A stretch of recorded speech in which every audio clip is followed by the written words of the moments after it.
इसको भी पसंद रहेगा तुम्हारे भाई दीपेंद्र क्या पता।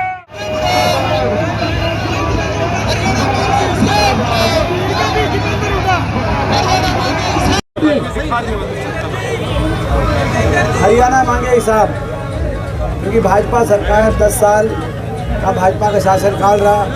आज हरियाणा की दुर्दशा के लिए कोई जिम्मेदार है तो भारतीय जनता पार्टी जिम्मेदार है। देश में सबसे ज़्यादा बेरोजगारी हरियाणा में, देश में सबसे ज़्यादा क्राइम, सबसे ज़्यादा अपराध दर आज हरियाणा में है। नशे में पंजाब से ज़्यादा आगे बढ़ गया हरियाणा, देश में नंबर 1। ऐसी स्थिति बनी। महंगाई देश में सबसे ज़्यादा, हरियाणा में सबसे ज़्यादा वैट। आज हरियाणा में लग रहा है सबसे महंगा डीजल पेट्रोल हरियाणा में। आज भ्रष्टाचार में देश में नंबर 1 हरियाणा।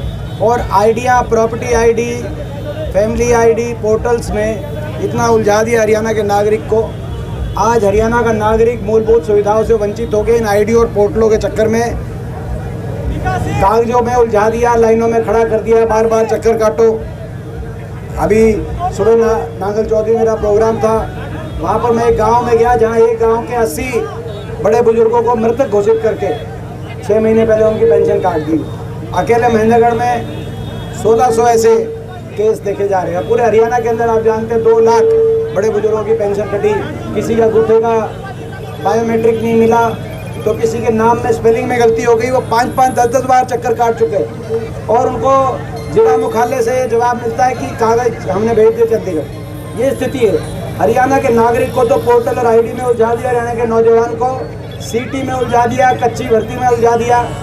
आपने देखा आज पिछले 5 साल से पक्की नौकरी दी नहीं गई हरियाणा सरकार में।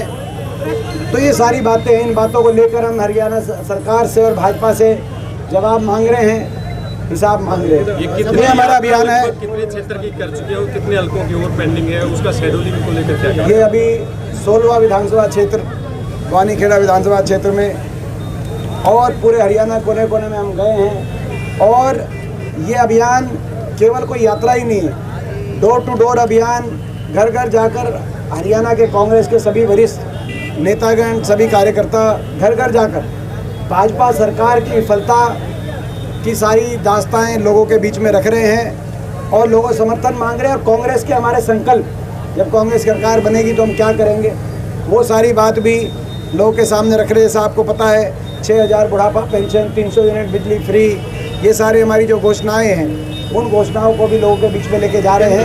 और जो मैं 16 विधानसभाओं में गया हूँ, हर विधानसभा में एक से बढ़कर एक लोगों का आशीर्वाद और लोगों का समर्थन मिल रहा है। 31 जुलाई तक लास्ट डेट थी कैंडिडेट्स की, पार्टी से जो टिकट चाहते बड़ी संख्या में आ रही, तो 10 तारीख तक बढ़ाई। क्या उसके पीछे कारण, कितने एप्लीकेशन वगैरह मिले हैं, क्या कहेंगे, क्या क्राइटेरिया रहेंगे टिकट को लेकर? देखिए, आपको पता ही चल गया कितने एप्लीकेशन आए हैं। इससे पता चलता है कि हरियाणा में कांग्रेस का आम कार्यकर्ता भी ये आज इस लहर की वजह से मान चुका है कि मौका मिलेगा तो वो भी विधानसभा में पहुँच सकता है। इतनी भावना, जन भावना हरियाणा में कांग्रेस के पक्ष में एक लहर चल रही है। और कांग्रेस का एक ही क्राइटेरिया रहता है, हमारी कांग्रेस के अपनी प्रक्रिया है और प्रक्रिया के अनुसार जो जिताऊ कैंडिडेट्स हैं, जो सर्वे में जिताने योग्य कैंडिडेट है और जो पार्टी के समर्पित जो कैंडिडेट्स हैं, ये 2 क्राइटेरिया रहती है पार्टी के लिए, कौन समर्पित है और कौन कितना मजबूत है। तो कांग्रेस पार्टी मजबूत कैंडिडेट, जिताऊ कैंडिडेट्स को, अपने समर्पित लोगों को विधानसभा में उम्मीदवार बनाएगी।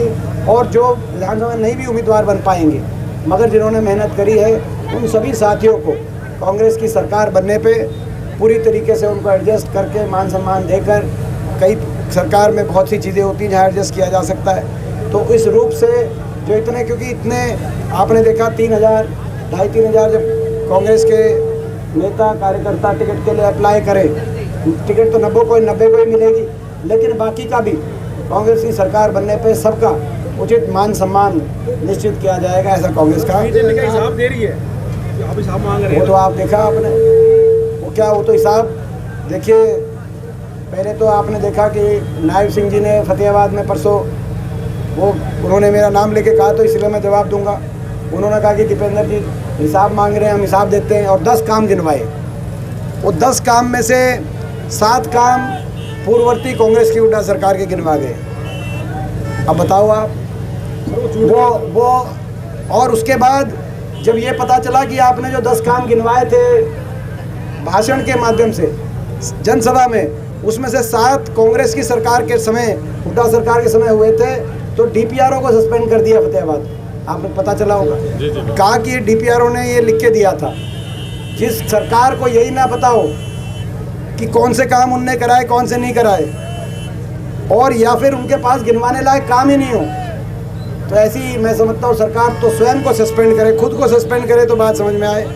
बेचारे डीपीआरओ क्या गलती है? बीजेपी है वो कह रहे कि साहब हम क्या कांग्रेस देगी 10 साल में 30 प्रकार से नौकरियां लूटी, सीएमयू कांड हुए, किसानों की जमीन को सस्ते भाव में जो है 10 साल इनकी सरकार है, 10 साल इनकी सरकार है, यही बात 10 साल से कह रहे हैं। आज तक कोई कार्रवाई हुई?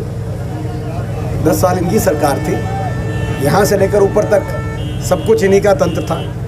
ईडी की छापेमारी हो रही है बार बार। देखिए, पूरे देश में जो जांच एजेंसियों का दुरुपयोग किया जा रहा है वो आपके सामने है। कांग्रेस को खास तौर पे निशाने पे लिया जा रहा है, विपक्ष को निशाने पे लिया जा रहा है, हमारे नेताओं को निशाने पे लिया जा रहा है। आपने देखा हरियाणा में 3 हमारे विधायक, 3 विधायकों पे कार्रवाई हुई। तो राहुल जी का भी आपने देखा कि उनको भी अंदर से जानकारी मिली कि उन पे भी ईडी छापा मार सकती है। तो ये प्रजातंत्र के लिए कोई अच्छी बात नहीं। अगर देश की जांच एजेंसियों का निशाने पर विपक्ष को रखा जाएगा। आज आपने देखा केजरीवाल जी अंदर हैं, हेमंत सोरेन जी को ईडी ने काफ़ी दिन अंदर रखा, 2 मुख्यमंत्रियों को अंदर लिया, हमारे 3 विधायकों पे इस तरह से कार्रवाई कर रही है। लेकिन मैं उनको कहना चाहता हूँ, बताना चाहता हूँ भाजपा को आपके माध्यम से, भाजपा ये माने जहाँ जहाँ ईडी जाएगी वहाँ वहाँ हमारे उम्मीदवारों को और हमारे नेताओं को जीत का सर्टिफिकेट देके वापस आएगी। क्योंकि जितना हमें निशाने पे लिया जाएगा, ये हरियाणा है, हरियाणा की जनता उतना ही भाजपा को निशाने पे लेगी। एग्जाम आ गया, चुनाव स्टंट कहेंगे इसको, तो चुनाव का नजदीक आ गया, पूरी हो पाएगी? वो तो आपने देख ही दिया। ये तो जो है मैं समझता हूँ कि अब तो चुनाव का बिगुल बच चुका है। 1.5 महीने में आचार संहिता लागू हो जाएगी। ये जो सारी घोषणाएं की जा रही हैं, इनको तो आप घोषणाएं मानो। क्यों कहा गया 40% देश का बजट 2 ही प्रदेशों में, यूपी और गुजरात, 40%, जहाँ जिन प्रदेशों से मात्र 3 खिलाड़ी गए हैं ओलंपिक में, और जिस प्रदेश से देश के 25% खिलाड़ी गए हैं, वहाँ मैं नहीं कहता हमें गुजरात या यूपी से कोई द्वेष नहीं है, वहाँ अब इतना अच्छा बजट दे रहे हैं, हमें कोई द्वेष नहीं, हमारा दिल बड़ा है। लेकिन जो प्रदेश आपको 50% मेडल दिला रहा है, जिस प्रदेश से 25% खिलाड़ी आपके जा रहे हैं हर टीम में, तो उस प्रदेश को आपने बजट दिया ही नहीं। खेलो इंडिया में ये कहाँ का न्याय है? और क्या हरियाणा की सरकार इस बात का कुछ कह नहीं सकती केंद्र सरकार को कि इतना अन्याय, इतना घोर अन्याय हरियाणा का हो रहा है? मैं मानता हूँ गुजरात में और उत्तर प्रदेश में मैं मानता हूँ बीजेपी की सरकार है, लेकिन हाल फिलहाल तो हरियाणा में भी बीजेपी की सरकार है, चाहे 1.5 महीने बाद जाने वाली है, लेकिन ये बजट तो देना चाहिए था। अंतिम सवाल है, इनेलो और जेजेपी का क्या भविष्य मानते हैं? इनेलो बीएसपी के साथ गठबंधन भी कर चुकी है। देखिए, इनेलो का और जो है, जहाँ तक जेजेपी की और इनेलो की बात है, मैं समझता हूँ उनका जनाधार प्रदेश में कोई बचा नहीं, क्योंकि भाजपा की बी टीम के रूप में, भाजपा के इशारे पे ये पार्टियाँ सारा काम करती हैं। आज हर आदमी इनकी वास्तविकता जान चुका है। कांग्रेस के गठबंधन किसी से, कांग्रेस के गठबंधन किसी पार्टी से? हमारा लोगों के साथ गठबंधन है। कांग्रेस का गठबंधन हरियाणा के 36 बिरादरी के साथ है। आपके प्रोग्राम से शैलजा की फोटो गायब है, आप देखो, आपको आपको जानकारी नहीं, इधर आओ, देखो आप सबके फोटो, ये हमारी गाड़ी है, सबके फोटो, आपको जानकारी नहीं है। आज के युवा आपको सीएम देखना चाहते हैं, आज के जो युवा सीएम देखना, आपकी क्या राय है सीएम देखना? हरियाणा के कोने कोने से एक ही आवाज आ रही है, भाजपा की सरकार जा रही है और हुड्डा साहब के नेतृत्व में कांग्रेस पार्टी की सरकार आ रही है।